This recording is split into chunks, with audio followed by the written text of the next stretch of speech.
یہ شرعی مسئلہ ہے. ٹھیک ہے. وہ عورت ہو گئی آزاد اور مرد ابھی تک غلام تھا. اس نے کہا میں نے تمہارے ساتھ نہیں رہنا. بخاری کے الفاظ ہیں وہ مدینے کی گلیوں میں روتا تھا اپنی بیوی کے لیے. ہاں کوئی وہ اس نے کوئی افیئر نہیں چلایا ہوا تھا. اور اس کی داڑھی آنسوؤں سے تر ہو جاتی تھی. اس کی یہ حالت دیکھ کے حضور کو ترس آیا. آپ نے اس بیوی کو بلایا, کہا کہ تو اسی کے ساتھ رہ. اس نے کہا یا رسول اللہ یہ آپ مجھے حکم دے رہے ہیں یا مشورہ دے رہے ہیں؟ ہائے ہائے ہائے, آپ سوچ سکتے ہیں یہ کانفیڈنس امتیوں کو نبی الاسلام نے دیا ہوا تھا. بے شک. تو نبی الاسلام فرمایا میں حکم نہیں دے رہا, اللہ کا حکم تو نہیں میں بدل سکتا, میرا ایک مشورہ ہے. تو اس نے آگے سے کہا یا رسول اللہ پھر میں یہ مشورہ نہیں مانتی. ہاں یہاں اگر کوئی تحریک چلی ہوئی ہوتی 295C اس پہ لگی ہونی تھی, FIR اس پہ کٹی ہونی تھی, اور کوئی مجاہد ملت کھڑا ہو جاتا, اس عورت کو جنت میں پہنچاتا اور اپنی جہنم پکی کر لیتا. اس نے تو جنت میں جانا تھا, اس نے اپنی جہنم بنا لینی تھی. بالکل. علی بھائی اسی سے ریلیونٹ ایک سوال کہ امام اگر غلطی کرے اور پیچھے کوئی نہ بتا سکے تو جو نماز سے باہر کو بندہ بیٹھا ہوا ہے وہ بتائے تو کیا نماز خارج ہو جاتی ہے, فاسد ہو جاتی ہے؟ نہیں, باہر والے کو ویسے تو انٹریکشن اس کے ساتھ نہیں کرنی چاہیے. ٹھیک ہے. لیکن اگر باہر والا بتاتا ہے تو یہ فقہ حنفی والوں نے ایک مسئلہ بنایا ہوا ہے کہ نماز جو ہے وہ فارغ ہو جائے گی. کیوں فارغ ہو جائے گی؟ خام خواہ آپ نے یہ چیزیں بنائی ہوئی ہیں, اس سے کوئی فرق نہیں پڑتا. باہر والا بھی بتا دے تو کوئی فارغ نہیں ہوگی. اور دوسرا اصل ایشو میں آپ کو بتاؤں کہاں ہوا ہے. یہ جو سامع ہے نا, ہمیشہ ان کی منزل آپ کو پتا ہے اس پڑھانے والے سے کمزور ہوتی ہے. جی جو کمزور ہوتا ہے اسے سامنے بنایا جاتا ہے. من دسو نہ لیتے دہلا, صحیح بات نہ لے دہلا. اب مجھے بتائیں جب سامع کمزور والے کو بنایا جاتا ہے اور وہ اس قابل نہیں ہوتا کہ امامت کروا سکے تو کہتے ہیں تو سامع بن جا. انہوں نے پھر غلطیاں کی کرنی ہیں. اس کا بڑا آسان سا طریقہ ہے کہ مصحف ہاتھ میں پکڑے. فقہ حنفی نے جہاں مار کھائی ہے نا وہ یہ ہے کہ یہ کہتے ہیں مصحف آپ نے ہاتھ میں پکڑا, اس سے ایک لفظ بھی پڑھا آپ کی نماز فاسد. اب ان کو کون بتائے کہ بخاری میں لکھا ہے کہ زکوان ایک غلام تھا سیدہ عائشہ کا جو رمضان میں قیام اللیل کرواتا تھا مصحف ہاتھ میں پکڑ کے. امام بخاری نے باقاعدہ چیپٹر کی ہیڈنگ میں لیا اور اس کی پوری سند المصنف ابن ابی شیبہ کے اندر اور سنن کبریٰ البیہقی کے اندر موجود ہے. تو صحابہ کرام تو یہ کرتے تھے. مصنف ابن ابی شیبہ میں تو یہاں تک موجود ہے کہ یہ تو میں نے آپ کو بتایا کہ وہ مصحف پڑھ کے امامت کرواتا تھا. وہاں پہ کہ صحابہ کرام سامع ہوتے تھے, قرآن کو ہاتھ میں پکڑتے تھے. کوئی ڈیسک رکھا ہوتا تھا, سجدے میں جاتے وقت اس کے اوپر رکھ دیتے تھے. نہ بھی رکھیں آپ, اگر زمین پہ بھی رکھتے ہیں کوئی ایسا مسئلہ نہیں, بس اس کو پاؤں نہ ٹچ کرے. آپ تولیہ کوئی رکھ لیں فولڈ کر کے, کوئی تکیہ رکھ لیں, کوئی ایسا ایشو نہیں ہے. رسپیکٹ تو وہ اللہ تعالیٰ نے جانچنی ہے کہ کسی کے اندر کتنی ہے. تو یہ جو مسئلہ انہوں نے گھڑا ہے کہ آپ مصحف پکڑ نہیں سکتے. آپ سعودی عرب میں جائیں, آپ دیکھیں رمضان میں لوگوں نے مصحف پکڑے ہوتے ہیں پیچھے. یہ مصحف اگر انہوں نے پکڑے ہوتے ہیں نا, نہ امام غلطی کھاتا اور نہ ہی سامع جو ہے وہ اس طرح چیپلی اسے آگے بھاگنے دیتا. اور اب تو اس سے بھی اگلا ورژن آ گیا, smart phone air flight mode میں لگائیں, آپ وہ کھولیں, رمضان میں تراویح کو انجوائے کریں. ہم اپنے دوستوں کہتے ہیں کہ آپ دیکھیں انسانی دماغ پیرل میں صرف 2 کام کر سکتا ہے, تیسرا وہ کر ہی نہیں سکتا. وہ 2 کام آپ کریں. جب وہ قرات کر رہا ہے آپ عربی پہ نظر رکھیں, نیچے نیچے اردو دیکھتے جائیں. میں آپ کو کہتا ہوں پوری نماز میں آپ کو وسوسہ ہی نہیں آئے گا. تیسرا کوئی چیز وہ دماغ سوچ ہی نہیں سکتا. تو پیرل میں آپ کا قرآن بھی کور ہوگا. یقین کریں جو 1.5 گھنٹے کی تراویح آپ کو لگتا ہے کہ 1.5 سال کی ہوگی ہے نا, آپ کہیں گے یہ فوراً ختم ہوگی. میں آپ کو بتاؤں کہ مجھے قرآنک عربی اچھی آتی ہے, یعنی میں قرآن کا ترجمہ کہیں سے بھی کر لیتا ہوں. حدیث والی عربی جو وہ ظاہر ہے کہ وہ اس طرح یوز ٹو نہیں ہوں. تو میں تو اتنا انجوائے کرتا ہوں قرآن سننے کو. میں کہتا ہوں کوئی اچھا پڑھنے والا ہو پوری رات سناتا رہے, انٹرسٹ نہیں لوز ہوتا. ایک ایسی کتاب ہے کہ آپ کا انٹرسٹ لوز نہیں ہوتا. یہ جو لوگ رکوع کا انتظار کرتے ہیں نا تراویحوں میں, وہ ٹھیک کرتے ہیں بیچارے, ان کا کیا انٹرسٹ ہے. ہاں, ایک تو انہیں ان کا ترجمہ نہیں پتا, پلس عربی بھی نہیں سمجھ آ رہی. یعلمون تعلمون ہے نا. بالکل. ہمارے محلے میں ایک مسجد تھی, وہ حافظ قرآن پورا مہینہ 2-4 صورتیں ہی نا آگے پیچھے کر کے انہیں سناتا رہا, اور وہ خوش تھے کہ ہمارا قرآن چل رہا ہے. لیکن اس کی عقل مندی تھی, اس نے سورہ یاسین سورہ ملک نہیں پڑھی, ورنہ تو پکڑا جاتا نا. ہاں, اسے بھی پتا تھا کہ بس یہ اس طریقے سے میں کام چلاؤں.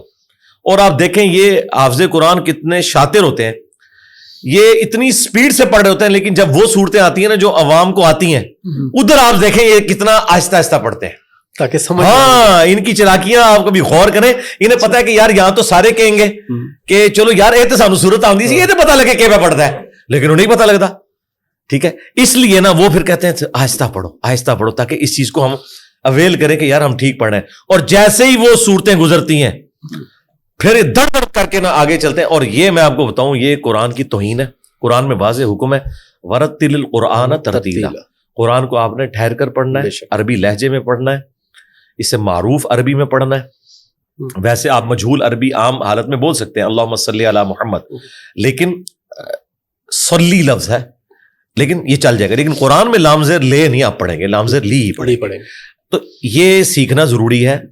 اور اب ماشاءاللہ یہ سوشل میڈیا کی برکت سے اور عرب کاریوں کی ویڈیوز دیکھنے کی برکت سے لوگوں نے بڑا امپروو کیا, اور قرات کا ایک دور ہے. آج سے 20-25 سال پہلے تو آپ کو کوئی کاری ملتا تھا, اب تو ماشاءاللہ پوری طرز لگاتے ہیں لوگ, اور ایک پورا پیراڈائم شفٹ ہو گیا اللہ کے فضل سے, الحمدللہ.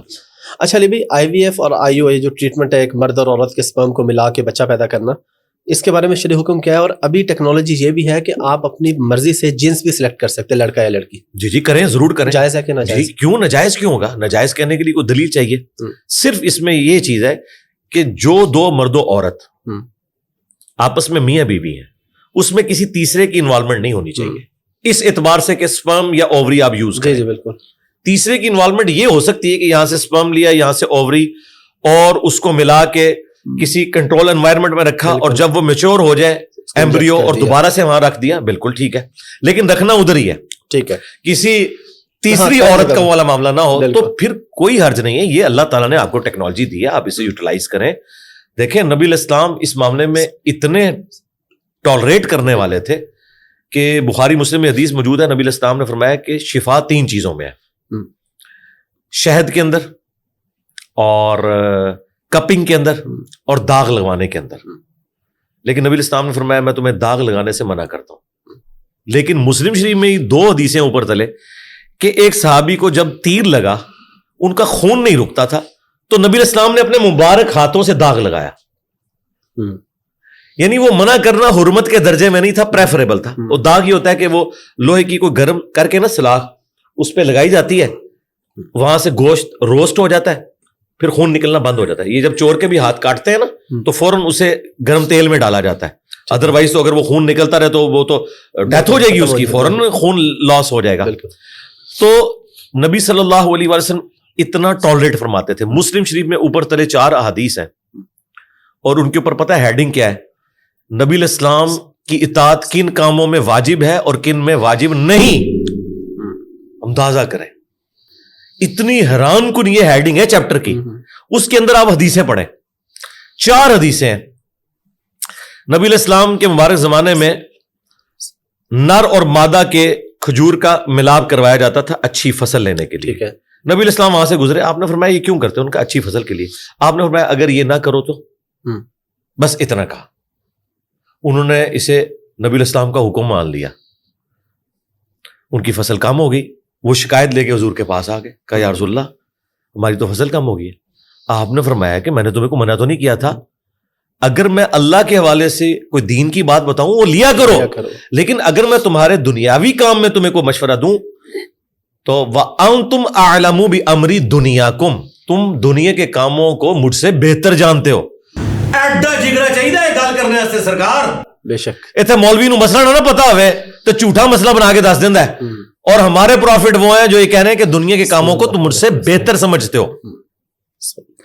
اس لیے اس کے اوپر باب باندھا گیا کہ کن کاموں میں نبی الاسلام کی آپ نے اطاعت واجب ہے, کس میں نہیں ہے. یعنی آپ دنیاوی امور میں کوئی بات کریں, ظاہر نبی الاسلام کا تو ایکسپیرینس نہیں ہے, آپ کا ایکسپیرینس تو بھیڑ بکریاں چرانے میں, ٹھیک ہے, لیکن جو آپ نے اپنے ایکسپیرینس میں چیز نہیں لائی ہوئی اور دوسرے کو ایکسپیرینس ہے, تو نبی الاسلام کوئی اور محسوس نہیں کرتے تھے اس بارے میں کہ اپنے نالج کو آپ انہانس کریں اس سے, اور پھر ان معاملات کو ڈسکس کر کے. آپ دیکھیں حضرت سلمان نے فارسی سے مشورہ کیا ہے, انہوں نے خندق کھودنے کا مشورہ دیا. جی بے شک. تو نبی الاسلام کوئی نیچے ہو گیا اس کی وجہ سے؟ آپ مشورہ کرتے تھے صحابہ کرام سے کہ بتاؤ ہمیں کیا اب کرنا ہے, اس معاملے میں کیا کرنا چاہیے. تو لیڈر وہ ہوتا ہے جو اپنی لیڈرشپ کو سائڈ پہ رکھتے ہوئے ان معاملات میں اپنے ساتھیوں کو ساتھ لے کے چلے. اور قرآن میں ہے نبی الاسلام کو اللہ تعالیٰ نے حکم دیا, غزوہ احد کے موقع پر صحابہ کے غلط مشورے کی وجہ سے یہ فتح شکست میں بدلی تھی, نبی علیہ السلام کی مرضی نہیں تھی کہ مدینے سے نکل کے دفاع کیا جائے, لیکن وہ پرجوش تھے, حضور نے کہا ٹھیک ہے اکثریت کی رائے ہے یہ.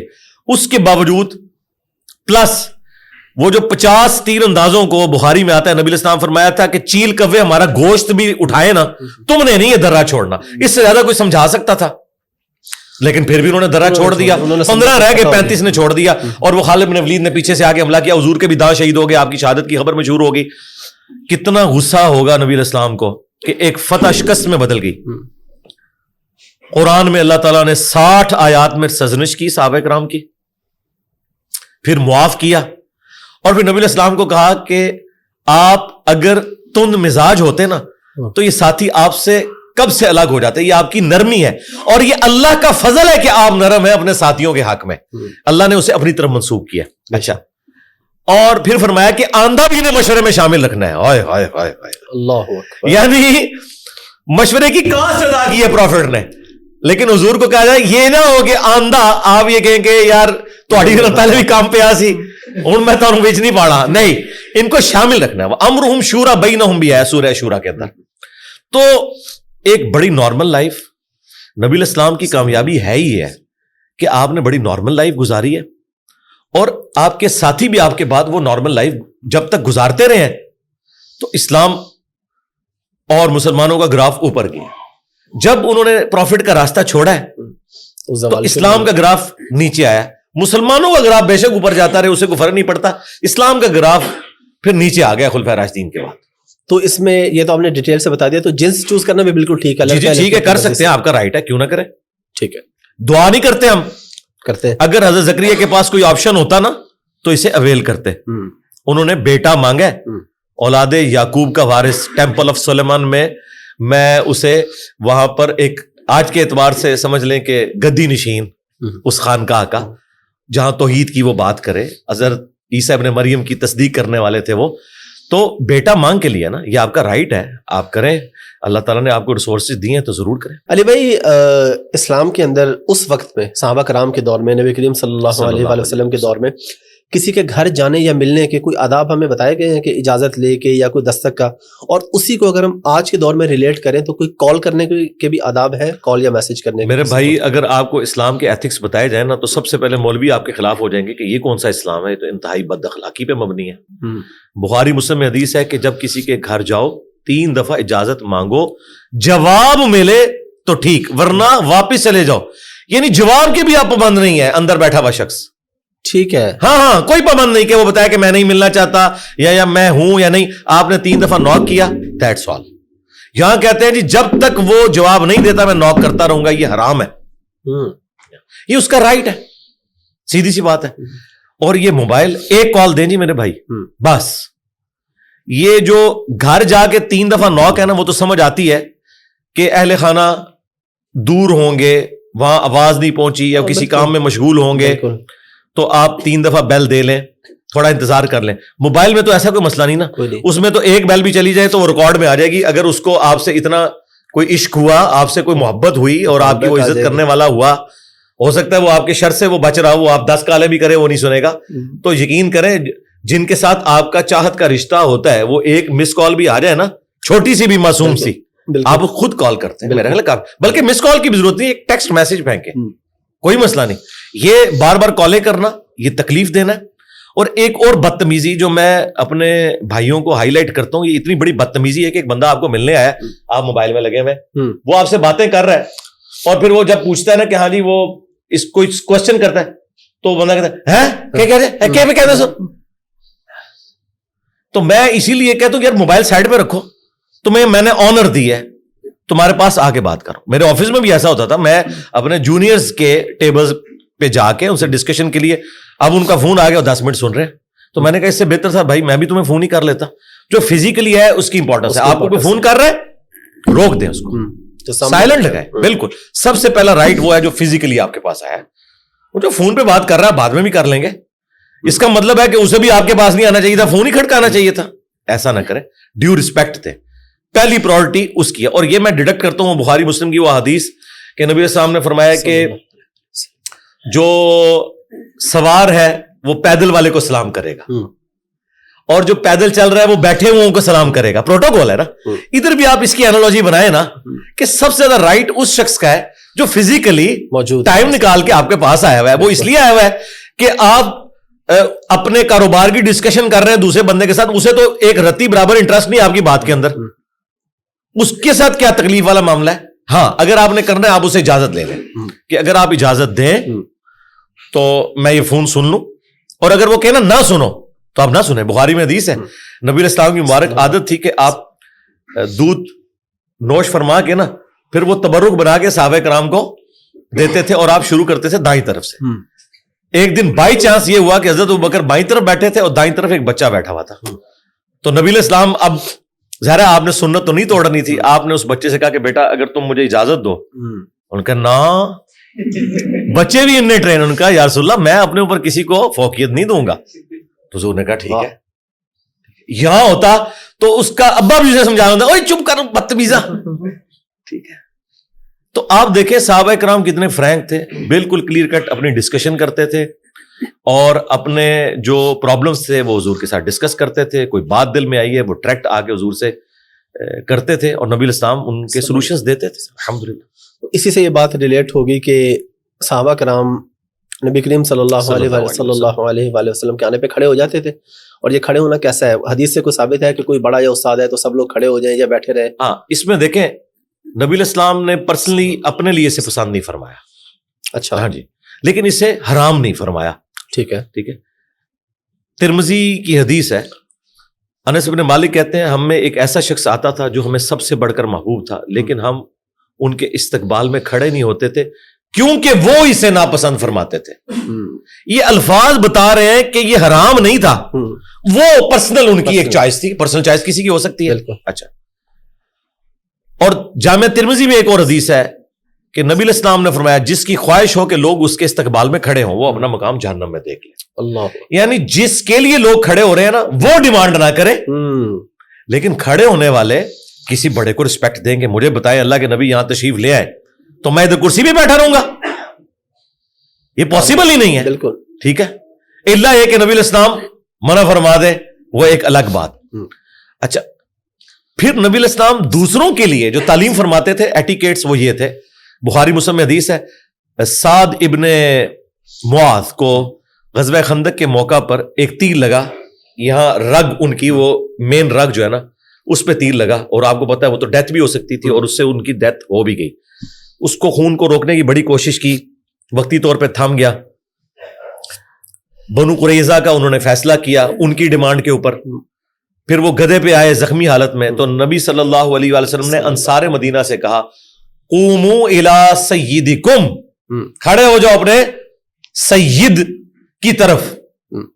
اچھا, وہ کہتے ہیں یہ ہے قوموا الی سیدکم, قوموا لی سیدکم نہیں ہے کہ اپنے سردار کے استقبال میں کھڑے ہو جاؤ. ہم کہتے ہیں کہ وہ پھر کیوں کہا تھا, وہ کہتے ہیں اس لیے کہ نبی علیہ السلام نے ان کو کہا کہ اپنے سردار کو گدھے سے اتارو کیونکہ وہ زخمی ہے. تو وہ تو دو بندوں کی ڈیوٹی ہوتی. آپ نے پورے انصار مدینہ ان کے قبیلے کو اوس کو کہا کہ قوموا الی سیدکم, رسپیکٹ دی. نبی علیہ السلام کی کوئی ذاتی شغف کسی معاملے میں ہو سکتی تھی, نبی علیہ السلام کئی چیزوں کو اپنی ذات کے اعتبار سے ناپسند فرماتے تھے, اس کا ہمیں پروٹوکول رکھنا ہے. لیکن جو باقی معاملات ہیں نبی علیہ السلام نے وہ اس کو حکم کے طور پر امت میں جاری نہیں کیا تو اس پہ کوئی قدغن نہیں. مثلا نبی علیہ السلام کا یہ ذاتی شغف تھا کہ آپ دائیں جوتی پہلے پہنتے تھے. کسی حدیث میں نہیں ملے گا نبی علیہ السلام نے اسے تعلیم فرمایا ہو. اگر کوئی الٹی جوتی پہلے پہن لے کوئی گناہ گار نہیں. لیکن کھانے پینے کے بارے میں مسلم شریف میں حدیث ہے کہ کھانا دائیں ہاتھ سے کھانا ہے, بائیں سے شیطان کھاتا ہے. اب یہ حکم آ گیا اور یہ اس درجے کا حکم ہے کہ ایک صحابی حضور کے سامنے کھانا کھا رہے تھے بائیں ہاتھ سے, نبی السلام نے فرمایا کہ دائیں ہاتھ سے کھاؤ. انہوں نے اپنی شرمندگی مٹانے کے لیے کہا کہ میرا دائیں ہاتھ کام نہیں کرتا, تو حضور کی مبارک زبان سے نکل گیا کہ اچھا پھر اب نہ ہی کام کرے. اس دن کے بعد اس کا ہاتھ نہیں اٹھا منہ کی طرف. یہ اتنی بڑی وعید ہے. کھانے پینے میں سختی ہے. باقی نبی علیہ السلام کا یہ شغف ہے کہ کرتے کی پہلے دائیں آستین پھر بائیں. ٹھیک ہے, لوگ اس میں کنفیوز ہوتے ہیں کہ جی وہ جانور قربان کرنا ہے, اور لوگ لیفٹی ہوتے ہیں وہ کہتے ہیں جی اب ہم دائیں سے کریں. تو بھائی آپ نے مسلم شریف کی حدیث ہے کہ چھری کو تیز کرو جانور کو آرام پہنچاؤ. ایک لیفٹی بندے کا کیا کام ہے کہ دائیں ہاتھ میں چھری پکڑ کے تو تکلیف میں ڈالے اس کو ہو سکتا ہے وہ کھڑا ہی ہو جائے جانور, ہاں الٹا گلے پڑ جائے, تو وہ لیفٹی جو ہے وہ اس کا وہ رائٹ ہینڈ ہی ہے, یعنی وہ پاورفل. جس طرح ہے نا حدیث میں کہ اللہ کے دونوں ہاتھ ہی دائیں ہیں, ٹھیک ہے نا, وہاں دائیں سے مراد ہے پاورفل. اچھا, تو جو آپ نے پاورفل کام کرنا ہے وہ ایک لیفٹی پھر لیفٹ ہینڈ سے ہی کرے گا.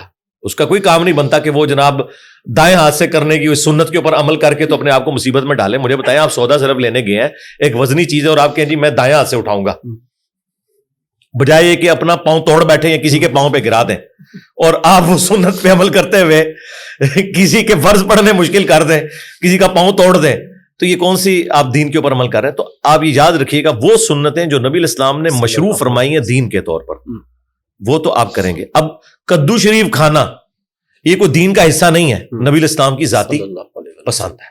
صحابہ کرام محبت کرتے تھے, کدو کھاتے تھے, لیکن اگر کسی کو ناپسند ہے تو اس کو آپ گستاخ رسول نہیں کہیں گے. جسے ہم کہتے ہیں قاضی ابو یوسف نے تلوار نکال لی تھی, یار کتنے جاہل لوگ ہو یار, کیوں اپنے بزرگوں کو بے عزت کرواتے ہو یہ بات کر کے.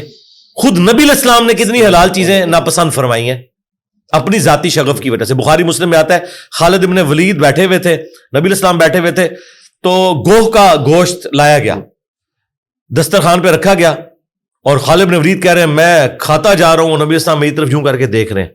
میں نے کہا یا رسول اللہ آپ فرمائیں میرے علاقے کی غذا نہیں, میرا دل نہیں اس کی طرف مائل ہوتا. بس تو کیا نبی الاسلام نے اللہ کی نعمت ٹھکرا دی؟ یہ وہ حدیثیں ہیں جو ان مولویوں نے چھپائی ہوئی ہیں. کہتے ہیں ہم نے چھپائی نہیں, بس ڈسکس نہیں کی. یار ڈسکس کر کے بتاؤ نا امت کو. ہمارے جو نوجوان بچے ہیں وہ بےچارے انہی چکروں میں پڑے رہتے ہیں کہ ہمارے یہ چیز دایاں ہاتھ سے پکڑنی ہے, یہ بایاں ہاتھ سے پکڑنی ہے. خدا کے لیے یار کیوں لوگوں کو مصیبت میں ڈالا ہوا ہے؟ سب سے بڑی مصیبت یہ ڈالی ہوئی ہے انہوں نے کہ آپ کھڑے ہو کے پانی نہیں پی سکتے. وہ حدیث منسوخ ہے صحیح مسلم کی, اور اس کی ناسخ حدیث بخاری میں ہے. مولا علی اپنے دور خلافت میں کوفے جب شفٹ ہوئے تو انہوں نے وضو کیا, لوگوں کو وضو کا طریقہ سکھایا مسجد کے اندر, اور پھر جو بچا ہوا پانی تھا نا اس برتن میں کھڑے ہو کر پبلکلی پیا, اور کہا کہ کوفے کے لوگوں میں نے دیکھا ہے کہ تم لوگ اس چیز کو معیوب سمجھتے ہو, جبکہ میں نے اللہ کے نبی الاسلام کو کھڑے ہو کے پانی پیتے ہوئے دیکھا ہے. یہ حدیث ناسخ ہے اس حدیث کی کہ شروع میں تھا, بعد میں منع کر دیا. مسلم شریف میں حدیث ہے کہ شروع میں آگ پہ پکی ہوئی چیز کھانے کے بعد وضو تھا, بعد میں اس چیز سے منع کر دیا گیا اور اجازت دے دی گئی. تو نبی الاسلام نے, جامع ترمذی میں حدیث ہے, ابن عمر کہتے ہیں ہم نبی الاسلام کے مبارک زمانے میں کھڑے ہو کر کھانا بھی کھاتے تھے اور پانی بھی پی لیتے تھے, نبی الاسلام نے کبھی منع نہیں فرمایا. آپ مجھے بتائیں, ایک بندہ دوستوں کے ساتھ واک کرنے نکلا ہے, اس بیچارے نے اپنی جیب میں چند مونگ پھلی کے دانے ڈالے ہوئے ہیں یا کچھ چنے ڈالنی ہیں, اب اس نے کھانے ہیں تو وہ تھوڑی تھوڑی دیر بعد جا کے کہیں بیٹھتا ہے اور منہ میں ڈال دیا. یار خدا کے لیے یار یہ کون سا دین آپ لوگوں کو سکھا رہے ہیں؟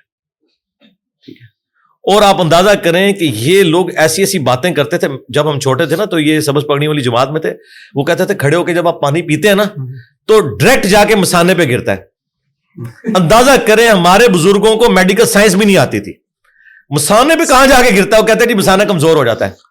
انہیں پتہ ہی نہیں کہ پانی کہاں سے ٹریول کر کے مسانے تک پہنچتا کب ہے. جس طرح وہ ایک ویڈیو وائرل ہے, وہ کہتے ہیں کہ جی آپ نے روزے کی حالت میں استنجا احتیاط سے کرنا ہے ورنہ پانی اوپر چڑھا جائے گا. یار ان سے پوچھو کہ ان کو, اچھا اس میں وہ کہتے ہیں میدے تک پہنچنے کا اندیشہ ہے. اللہ کے بندو ٹوٹ سکتا ہے, میدے تک تو تم سارے مل کے بھی پانی نہیں پہنچا سکتے. تمہیں اندازہ ہی نہیں کہ میدا کب آتا ہے, اور میدے کے بعد چھوٹی آنت پھر بڑی آنت, کوئی موٹر بھی لگائے نا تو تب بھی وہاں نہیں پانی پہنچا سکتا. اس سے آپ اندازہ لگائیں, یہ اپنے بزرگوں کے بارے میں کلیم کرتے ہیں نا ان کی بڑی خدمات ہیں, انہیں بڑا علم غیب تھا, ان کو بیسک سائنس بھی نہیں آتی تھی. بیسک سائنس بھی نہیں آتی کہ پانی انڈر گریوٹی نیچے جاتا ہے یا اوپر چڑھتا ہے. یہ ان لوگوں کی حالت ہے, اور لوگوں کو پریشان کیا ہوا ہے, اور لوگ پھر ہم سے مسئلے پوچھ رہے ہوتے ہیں کہ جناب یہ روزہ ٹوٹ جاتا ہے. جی اندازہ کریں. اچھا علی بھائی, سائنس کی بات ہوئی تو سائنس سے ایک سوال ذہن میں آ گیا کہ قدرتی آفات پوری دنیا میں آتی ہیں. جاپان, ساؤتھ کوریا, وہ ایک ایریا ایسا ہے کہ وہاں پہ زلزلے اکثر آتے رہتے ہیں لیکن وہاں پہ نقصان نہیں ہوتا. انگلینڈ, یورپ میں وہاں پہ بارشیں بہت زیادہ ہوتی ہیں لیکن وہاں پہ کبھی سیلاب نہیں آتا. ہمارے ہاں جب بھی کوئی مسئلہ ہوتا ہے تو ہم اللہ پہ ڈال دیتے ہیں کہ اللہ کا عذاب ہے. جیسے ابھی ریسنٹ زلزلہ آیا یہاں پہ, اور اس طرح ترکی میں آیا زلزلہ. تو ذرا قرآن و حدیث کی روشنی میں اور سائنس, کیونکہ آپ کے پاس ماشاءاللہ آپ کی پوری ریسرچ ہے, تو دونوں حوالے سے بتا دیں کہ صرف اللہ کا عذاب ہوتا ہے, اور اگر ہم اس کا کوئی سد باب کرتے ہیں تو سد باب کرنا کیا گناہ میں شامل ہو جاتا ہے؟ میرے بھائی قیامت کی ساری نشانیاں پاکستان میں پوری ہو رہی ہیں. دنیا تو دن بدن ترقی کر رہی ہے. یہ ہم کام چور لوگوں کا ایک اسکیپ روٹ ہے. اور شریعت نے اس کی اجازت نہیں دی کہ آپ اس طرح کے معاملات اللہ تعالیٰ کے اوپر ڈالیں. اللہ تعالیٰ نے انسان کو ترقی کروائی ہے نا, اور آپ نے اپنے معاملات کو گیون سرکمسٹانسز میں لے کر چلنا ہے. نبی صلی اللہ علیہ وآلہ وسلم اور ان کے اصحاب اس طرح کے معاملات کو اس طریقے سے لے کر چلا کرتے تھے. جو چیزیں دوسرے ملکوں میں اپرچونٹیز ہیں, ہمارے لیے وہ عذاب بنی ہوئی ہیں. عذاب ہو تو ہر جگہ ہی آئے نا. معذرت کے ساتھ اس کا سلوشن یہ ہے کہ جس طرح یورپ نے ویٹیکن سٹی میں بٹھا دیا تھا نا مولویوں کو اپنے, جب تک آپ اپنے مولویوں کو نا سائڈ پہ نکال کے نا کسی ناردرن ایریا میں کوئی ویٹیکن سٹی نہیں بناتے نا, اس وقت تک اس پاکستان کی ترقی نہیں ہو سکتی. الا یہ کہ وہ خود سائنس کی تعلیم حاصل کریں اور لرن کریں اور قرآن و سنت بھی پڑھیں. آپ مجھے بتائیے, سورہ یوسف کے اندر جب اس بادشاہ نے خواب دیکھا تھا کہ 7 جو ہے موٹی گائے چر رہی تھیں نیل سے نکل کے, اور پھر ایک 7 خشک زمین سے پتلی گائے نکلی اور ان کو کھانا شروع ہو گئی. بالکل. اور اس خواب کی تعبیر بتائی سیدنا یوسف علیہ السلام نے. اس کے بعد پتہ کیا الفاظ ہیں قرآن میں؟ انہوں نے کہا کہ آپ مجھے وزیر خوراک بنا دیں, میں امانت دار بھی ہوں اور اس معاملے کو بہتر طریقے سے ٹیکل کر سکتا ہوں. انہوں نے یہ نہیں کہا کہ میں دعا کروں گا انشاءاللہ یہ ٹل جائے گی. اور وہ کس طریقے سے وہ 7 سال خوشحالی کے آئے, اس میں انہوں نے گندم زیادہ کاشت کی, ذخیرہ اس کو سٹوں کے اندر رہنے دیا, باہر دانے نہیں نکالے کیونکہ وہ ایکسپوز ہوں گے اور وہ خراب ہو جائیں گے. یہ بھی اللہ نے ان کو ایک ٹیکنیک سکھائی تھی.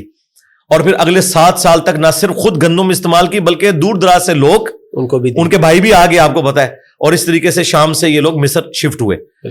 تو حضرت یوسف علیہ السلام نے تو ٹیکنالوجی کا استعمال کیا, اسے عذاب لائی. حالانکہ یہ اس سے بڑا کیا عذاب تھا؟ آپ کو یہ بتایا جاتا نا قحط آ جائے گا, بارشیں ہونا بند ہو جائیں گی, اور پائی 7 سال بارشیں نہیں ہوئیں. یوسف علیہ السلام نے کوئی رونا پیٹنا نہیں ڈالا, انہوں نے اسے مینج کیا. یقین کریں ہم اس ملک میں ہیں, آپ کے پلیٹ فارم سے میں پاکستانی نیشن تک یہ پیغام پہنچاؤں گا, اللہ کے بندو آپ اس ملک میں ہیں جہاں 330 دن سورج نکلتا ہے, سولر انرجی آپ کے پاس اویلیبل ہے. آپ کے پڑوسی ملک نے, انڈیا نے, ایک سولر بہت بڑے ایک ایریے کے اندر ایسا ایک پورا پلانٹ لگایا سولر کا پورا سسٹم کہ پورے پاکستان کی جو ڈیمانڈ ہے اس سے زیادہ وہ ایک جگہ سے لے رہے ہیں سولر. اچھا جی 22,000 میگا واٹ ایک جگہ سے لے رہے ہیں صرف سولر سے. ابھی ونڈ انرجی الگ سے. اور چائنا میں آپ چلے جائیں, وہ تو کہہ رہے ہیں 2060 تک ہم گرین انرجی کریں گے. سعودی عرب جن کو آپ کہتے ہیں عربی بڑتم آ گئے, سرکار وہ گندم ایکسپورٹ کر رہے ہیں, پھل ایکسپورٹ کر رہے ہیں, مچھلی ایکسپورٹ کر رہے ہیں. ریتلی زمینوں میں کیا انہوں نے جنگل میں منگل کر دیا, اور ہم ابھی تک اس چکر میں ہیں کہ فوج کا سیاست میں کردار ہونا چاہیے یا نہیں ہونا چاہیے, جوڈیشری کو لچ تلنا چاہیے یا نہیں تلنا چاہیے. ہمارے یہ مسئلے ہیں میرے بھائی, ہم ان مسئلوں سے جب تک باہر نہیں نکلتے ہم کچھ نہیں کر سکتے. تو جس ملک میں 330 دن سورج نکلتا ہے, اس ملک میں جن لوگوں نے کروڑوں کی گاڑیاں رکھی ہوئی ہیں, کروڑوں کے بنگلے بنائے ہوئے ہیں, 20-25 لاکھ روپے کا 10 kVA کا ایک سسٹم اپنے گھر میں نہیں لگا سکتے تاکہ وہ بجلی جو وہ یوز کر رہے ہیں وہ غریب کو ملے. آج بھی گورنمنٹ جو آپ کو 25 روپے کا یونٹ دے رہی ہے نا, گورنمنٹ کو وہ 40 سے 50 روپے کا پڑتا ہے. اوپر صدقہ خیرات کا 15 روپے گورنمنٹ آپ کو سبسڈائز کر کے دیتی ہے. ایک امیر آدمی کا کام تو نہیں ہے کہ وہ وابڈا سے سستی بجلی لے رہا ہے سبسڈائز. کیوں؟ وہ تو افورڈ کر سکتا ہے. جو 1 کروڑ کی گاڑی افورڈ کر سکتا ہے وہ 20 لاکھ کا سولر سسٹم نہیں اپنے گھر لگا سکتا.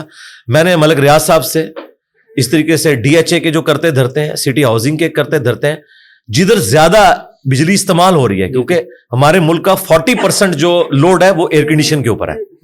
ان سے میں نے ریکویسٹ کی کہ یار آپ لوگ پابند کرو کہ 1 سال سے زیادہ ہم بجلی نہیں دیں گے, اپنے سولر لگاؤ, بورنگ بھی کرائیے, سولر بھی کراؤ, تاکہ کم از کم یار غریبوں کے لیے بجلی اویلیبل ہو. یہ آپ کام کرو. تو مجھے اس سے ہے کہ وہ اپرچونٹی بناتے ہیں, یعنی دنیا پانی سے ڈیم بناتی ہے, ہم پانی کو ڈیم بنانے کی بجائے وہ غریبوں کے اوپر چھوڑ دیتے ہیں, ان کی فصلیں برباد کرتے ہیں, اور پھر اس نام کے اوپر ہم دوسرے ملکوں سے چندے ہتھیاتے ہیں, اور وہ چندے بھی جو ہتھیاتے ہیں نا وہ بھی اپنے اوپر لگاتے ہیں. آپ دیکھیں وہ ہمارے وہ جو بھائی ہیں ARY کے اوپر پروگرام کرتے ہیں, شاہ جی کیا نام ہے ان کا, اقرار اقرار بھائی جی, انہوں نے جو پروگرام کیا یار میرے تو آنسو آ گئے یار, کتنے ظالم ہیں یہ سندھ کے آفیسرز کہ وہ امداد کے کمبلوں کو اور وہ سامان کو کس طریقے سے بیچ رہے ہیں اور غریبوں تک پہنچ ہی نہیں رہا جن کے نام کے اوپر وہ آیا ہوا ہے. تو یہ کیا سمجھتے ہیں یہ بچ جائیں گے؟ بخاری مسلم میں حدیث ہے کہ بدترین گڈریا وہ ہے جو حکمران ہے. جس طرح ایک گڈریا بھیڑ بکریوں کے اوپر ہے نا, سب سے بدترین گڈریا وہ ہے جو حکمران ہے. اگر اس نے انصاف نہ کیا اس پہ جنت حرام ہو جائے گی. یہ گڈریا تو دنیا میں نقصان اٹھائے گا نا, جو حکمران ہے وہ نہیں بچنے کا. یہ حکمران یہ نہ سمجھے کہ ہماری ذمہ داری نہیں ہے, نہیں. سرکار جس طریقے سے تم لوگ ایفرٹ کر کے پرائم منسٹر بننے کی کوشش کرتے ہو تو کیا سمجھتے ہو کہ تمہاری پکڑ نہیں ہوگی؟ یقین کریں کہ یہ لوگ عام انسان بن کے رہے نا تو جنت میں جانے کے چانسز ہیں. یہ اگر کسی پوسٹ میں بیٹھ گئے جہنم ان کی کنفرم ہے اگر یہ لوگ انصاف نہ دے سکے. تو اس اعتبار سے ہمارے ملک کے اندر عذابات کو بجائے اللہ تعالیٰ پہ ڈالنے کے, اللہ تعالیٰ نے یہ اپرچونٹی آپ کو دی ہے, اس کو آپ اویل کریں. میں تو کہتا ہوں کہ جو کچھ امریکہ میں ہو رہا ہے, ٹورناڈوز وہاں پہ آتے ہیں, اچھا وہاں پہ سمندری طوفان آتے ہیں, تو وہ تو کئی سو سال سے اللہ کے عذاب میں ہے, لیکن انہوں نے اسے اپرچونٹی بنایا ہوا ہے, سب کچھ مینج کیا ہوا نا انہوں نے. جاپان دیکھیں اتنے زلزلے آتے ہیں لیکن ان کی بلٹ ٹرین جو ہے نا وہ ڈسٹرب نہیں ہوتی, وہ فوراً رک جاتی ہے. وہ آپ ویڈیوز دیکھیں کس طرح انہوں نے وہ الارم سسٹم بنایا ہوا ہے. تو سرکار انہوں نے کر دیا, سب کچھ کر کے بتایا. تو یہ ہماری صرف کمزوریاں ہم نے اللہ تعالیٰ پہ ڈالی ہیں. اللہ تعالیٰ پہ ضرور ڈالیں لیکن ارادوں کے, محنتوں کے ٹوٹنے کے بعد. ہاں وہ مسلم شریف میں حدیث ہے, کتاب القدر جو ڈیسٹنی کا چیپٹر ہے, تقدیر کا, اس کی آخری حدیث ہے, وہ میری فیوریٹ حدیث ہے. اے ابو ہریرہ, جو چیز تجھے دنیا میں نفع دے اس کے لیے پوری کوشش کرنا, سستی نہ کرنا, کاہلی نہ کرنا, پھر اللہ سے مدد مانگنا, اللہ سے مدد بعد میں. یہ نہیں کہ خالی پیپر دے کے تو دروشی پڑھ کے پھونک کے آ جاؤ انشاءاللہ فیل ہوئے گا, بسم اللہ پڑھ کے ساکٹ میں 2 انگلیاں دو انشاءاللہ مر جائیں گا. اور اس کے بعد بھی اگر رزلٹ تمہارے خلاف آئے تو یہ نہ کہنا کہ اگر یہ ہوتا تو اگر وہ ہوتا, پھر کہنا جو اللہ کی مرضی. اپنی ایفرٹ پٹ کریں, اس کے بعد اللہ پہ توکل کریں. ہم نہ ایفرٹ کرتے ہیں نہ کوئی آگے معاملات کو لے کے چلتے ہیں اور صرف کہانیاں کرواتے ہیں. سب کہانیاں کروا رہے ہیں. آپ دیکھیں ماشاء اللہ تعالیٰ جب تک یہ گورنمنٹ میں ہوتے ہیں پکڑا ہی نہیں دیتے, جیسے ہی اپوزیشن میں جاتے ہیں سارے رستو بن جاتے ہیں, سارے آئنسٹائن بنے ہوتے ہیں. لگتا ہے کہ جناب یہ بندہ آ گیا تو پتہ نہیں کیا تلپٹ کر دے گا. اس بندے کو آپ وہاں بٹھائیں. پاکستانی باتیں کرنے میں, مشورے دینے میں ماشاءاللہ بہت شیر ہے. اس کی وجہ یہ کہ ہم نے اپنے بڑوں سے سیکھے ہی ہے کہ کام نہیں کرنا بھائی. وہ ہمارے آفس میں بھی کہتے تھے بھائی ایک ہاتھ نال کام کرو, ایک ہاتھ نال ٹول مارو. ہاں لیکن جڑے سیانے ہوندے سے وہ کہتے ہیں بھائی 2 ہاتھ نال ٹول مارو, کام کرنے کی ضرورت ہی نہیں ہے, کیونکہ 20% لوگ 80% کام کرتے ہیں اور 80% لوگ 20% کام کرتے ہیں. یہ 80-20 رول ہے, آپ کو تو پتہ ہے. جی ٹھیک ہے نا. تو جو دونوں ہاتھ سے ڈرم بجاتے ہیں نا وہ کامیاب ہیں, اور یہ آپ کے پولیٹیشینز یہی کر رہے ہیں, دونوں ہاتھ سے ڈرم بجا رہے ہوتے ہیں ماشاءاللہ, تقریریں جھاڑ رہے ہوتے ہیں. ارے بھائی بات سے بات نکلتی رہتی ہے. ابھی اس میں دعا کا ذکر ہوا. اچھا میں تھوڑا سا آپ کو ضمن یہ بھی بتا دوں کہ میری پوڈ کاسٹ کو نا اکثر لوگ ہومیوپیتھک کہتے ہیں نا فائدہ نہ نقصان ہے. آپ ٹوکتے نہیں گیسٹ کو, بار بار پتہ لگے کہ آپ کو بات کریں, بار بار ٹوکیں. تو میں کوشش کرتا ہوں سوال پورا ڈیٹیل میں ایک ہی دفعہ کر لوں تاکہ فائدہ ہو جائے. تو یہ بھی ڈیٹیل سوال ہے. دعائیں ہماری آج کل قبول کیوں نہیں ہوتی, اور دعا قبول کروانے کا طریقہ کیا ہے؟ وسیلے سے دعا مانگنا جائز ہے یا ناجائز ہے؟ اعمال کا وسیلہ دے کے, بزرگوں کا وسیلہ دے کے, یا کسی کے پاس جا کے, کسی کی قبر پہ جا کے اللہ سے ہی مانگنا, یا روضہ رسول پہ جا کے اللہ سے مانگنا صلی اللہ علیہ وسلم. اس پہ تھوڑی روشنی. یہ تو 5-6 سوالات آپ نے اکٹھے, میں یہ چاہ رہا ہوں ترتیب سے لے کے چلتا ہوں. دیکھیں دعا کبھی مسلمان کی رد نہیں جاتی. مسند احمد میں حدیث ہے کہ مسلمان کی دعا کبھی بھی رد نہیں جاتی, ذہن میں رکھیے گا. ٹھیک ہے. نبی الاسلام فرمایا کہ وہ 3 طرح سے قبول ہوتی ہے, یا جو کچھ مانگا وہ مل جائے گا, یا اس کے بدلے کوئی بہتر نعم البدل مل جائے گا, کوئی مصیبت بھی ٹال سکتی ہے. اور اگر یہ نہ ہوا تو وہ تمہاری دعا قیامت کے دن کے لیے سٹور کر دی جائے گی, تمہیں اجر ملے گا. لہٰذا یہ تو اپنے دماغ سے نکال دیں کہ دعا ریجیکٹ ہوتی ہے. دعا کبھی بھی ریجیکٹ نہیں ہوتی. دوسری بات, دعا کرنا آپشنل نہیں ہے, یہ مسلمان پہ فرض ہے. جو مسلمان دعا نہیں کرتا وہ اللہ کا نافرمان ہے, اللہ تعالیٰ کا باغی ہے, اللہ تعالیٰ اس سے ناراض ہوتا ہے. ادعونی استجب لکم ان الذین یستکبرون عن عبادتی, سورہ المؤمن کی آیت نمبر 60 ہے. اے میرے بندو مجھ سے مانگو, جو لوگ مجھ سے دعا کرنے میں تکبر کرتے ہیں میں انہیں ذلیل و خوار کر کے جہنم میں داخل کروں گا. دنیا کے بادشاہ تو مانگنے پر ناراض ہوتے ہیں اور ہم اس بادشاہ کی عبادت کرتے ہیں کہ جس سے نہ مانگا جائے تو وہ ناراض ہوتا ہے. یہ ضروری ہے. اچھا, جامعہ ترمذی میں حدیث ہے, نبی الاسلام نے فرمایا کہ جو چاہتا ہے نا کہ مشکل اور پریشانی میں اس کی دعا قبول ہو, اسے چاہیے کہ جب حالات فیوریبل ہوں اس وقت بھی اللہ کو یاد کرے. ہاں, دعا سے اپنے آپ کو بے نیاز نہیں کرنا. ٹھیک ہے. پھر دیکھیں سورہ البقرہ کی 186 آیت مشہور, وَإِذَا سَأَلَكَ عِبَادِي عَنِّي فَإِنِّي قَرِيبٌ أُجِيبُ الدَّعْوَةَ الدَّاعِ إِذَا دَعَانِ. ہاں, اے نبی صلی اللہ علیہ وآلہ وسلم, جب میرے بندے آپ سے میرے بارے میں پوچھیں تو آپ فرمائیں میں تمہارے بالکل قریب ہوں, ہر پکارنے والے کی پکار کو سنتا ہوں, لیکن فَلْيَسْتَجِيبُوا لِي, ان کو بھی تو چاہیے کہ میرا حکم مانے, وَلْيُؤْمِنُوا بِي, اور مجھ پر ایمان لائیں, لَعَلَّهُمْ يَرْشُدُونَ, تاکہ یہ کامیاب ہو سکیں. تو یہ ون وے ٹریفک نہیں میرے بھائی, یہ دونوں طرف سے. اس طرح نہیں ہوگا کہ آپ نافرمانیوں کی زندگی گزاریں اور پھر آپ باغیوں والی زندگی گزاریں اور پھر دوستیاں بھی نمانے کی کوشش کریں. پھر دعا کا ایک پروٹوکول ہے.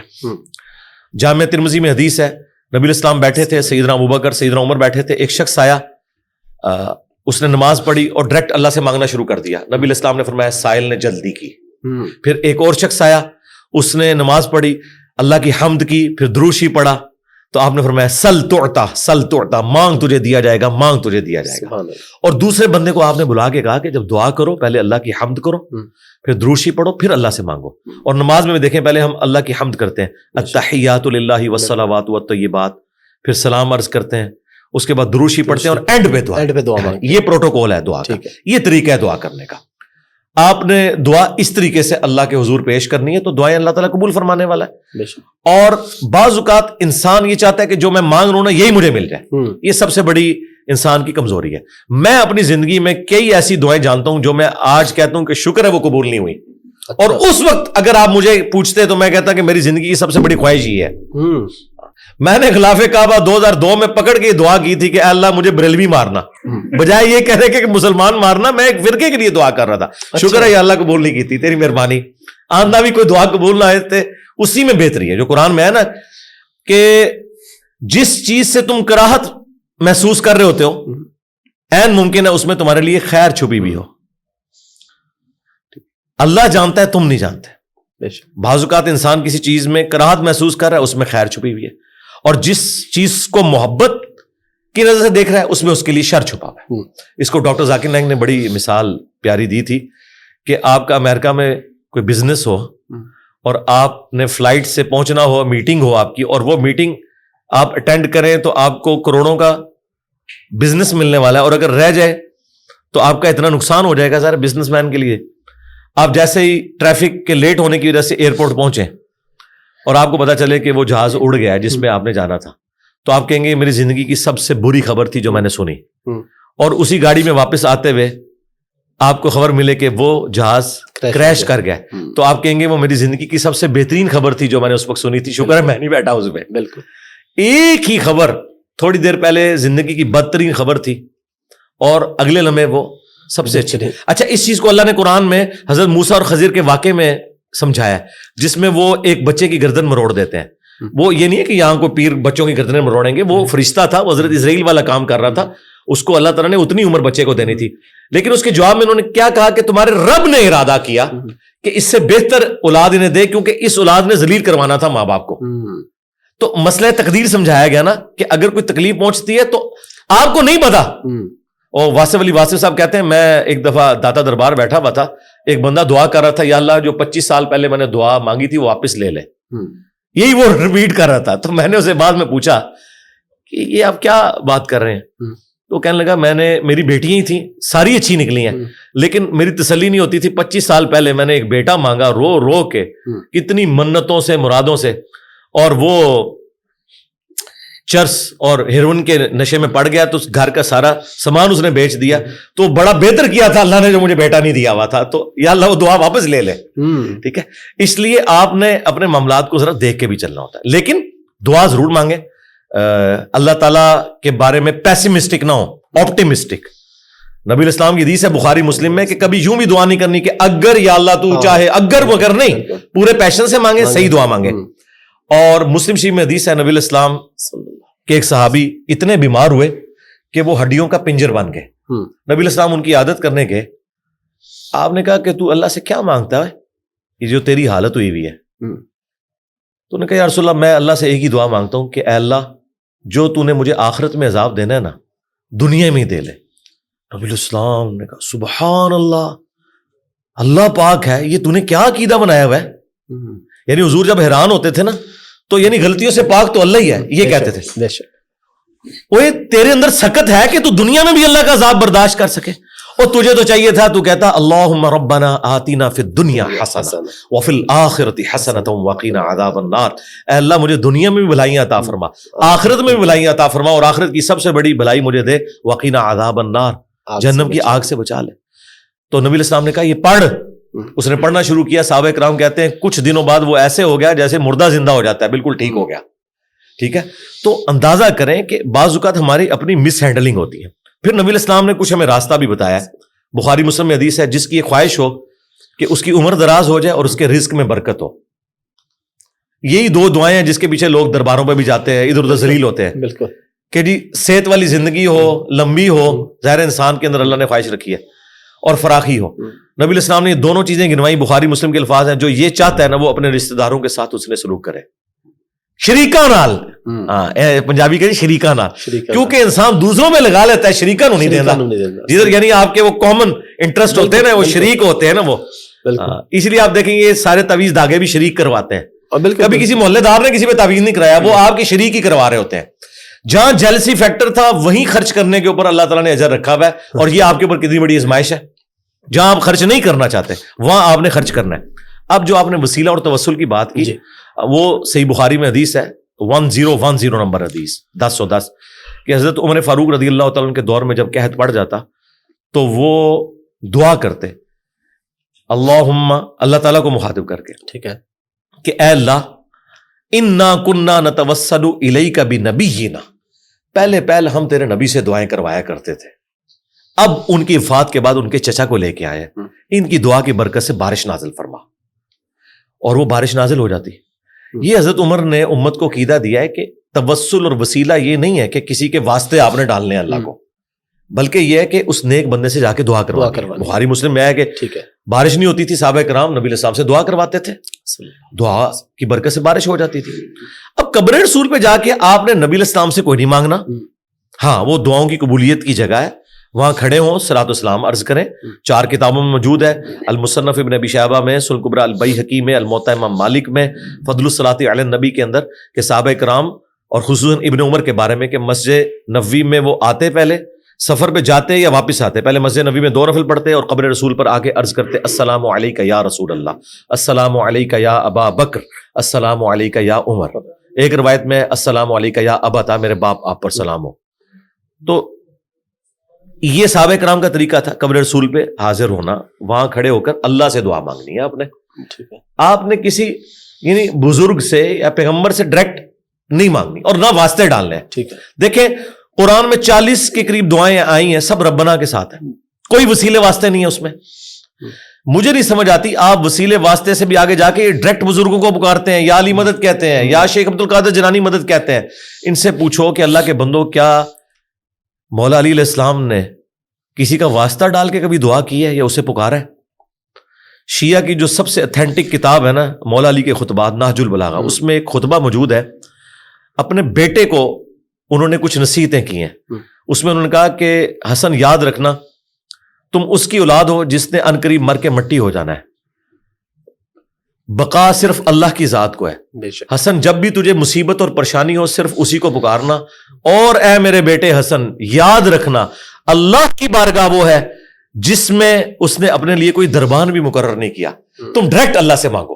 اب مجھے بتائیں اگر یا علی مدد کا عقیدہ ہوتا تو سب سے پہلے وہ اپنے بیٹے کو سکھاتے حسن ابن علی کو. بالکل اگر حسن ابن علی کو یا علی مدد کا عقیدہ نہیں سکھایا گیا تو باقی تو شاہی کوئی نہیں. پھر یہ سارے انہوں نے گھڑے ہوئے عقیدے. ہاں آپ یہ کہہ سکتے ہیں اے اللہ جو تجھے اپنے نبیوں سے، ان کے اہل البیت سے، ان کے صحابہ سے محبت ہے، میں اس محبت کا وسیلہ تجھے پیش کرتا ہوں کہ میرا یہ کام کر دے. یہ اللہ کی صفت کا وسیلہ ہوگا. ٹھیک ہے. وَلِلَّهِ الْأَسْمَاءُ الْحُسْنَى فَادْعُوهُ بِهَا. اللہ کا اپنے پیغمبروں سے محبت کرنا یہ اللہ کی صفت ہے, اس کا آپ وسیلہ پیش کر سکتے ہیں. ٹھیک ہے.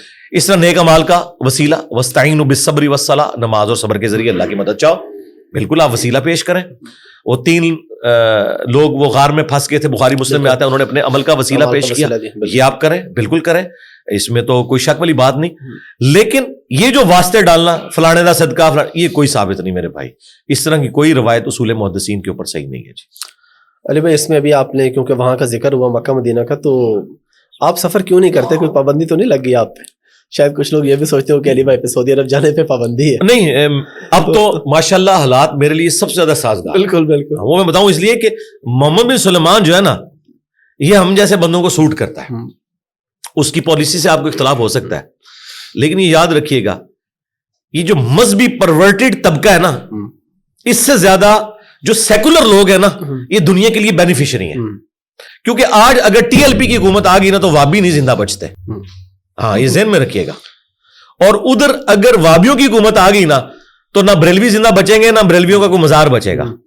آپ دیکھیں محمد سلمان نے وہ تمام صحابہ کرام کی چیزیں رینیو کی ہیں. حضرت علی کا گھر بحال کر دیا, اور مسجد نبوی سے لے کے مسجد قباء تک وہ راستہ بنا دیا. بالکل. وہ اس کو, یہ بہت پہلے ان کو کرنا چاہیے تھا.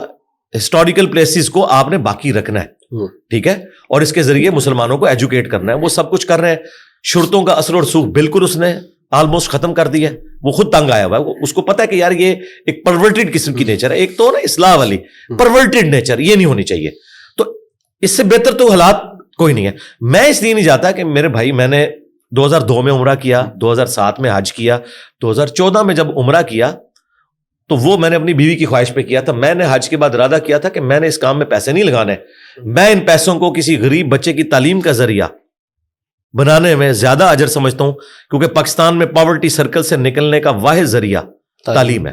ہم لوور مڈل کلاس سے اوپر آئے ہیں صرف تعلیم کی برکت سے, ادروائز ہم کسی لینڈ لارڈ کی اولاد تو نہیں تھے.